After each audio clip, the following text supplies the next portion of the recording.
Lost your password? Let me show you how to recover your lost password in a minute. Subscribe to this channel while I walk you through. On your browser, click on the three-dotted icon at your right. Go to Passwords and Autofill.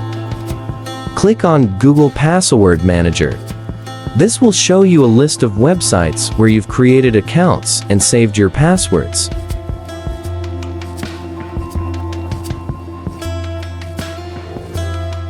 Now, to recover any of your account password, look for the address of the website in this list and click on it. If your computer asks for a password, enter the same one you used to log into your computer.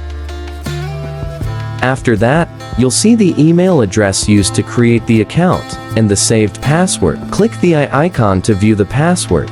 I will be making same video on how you can recover any password on mobile. Subscribe and check below description for video.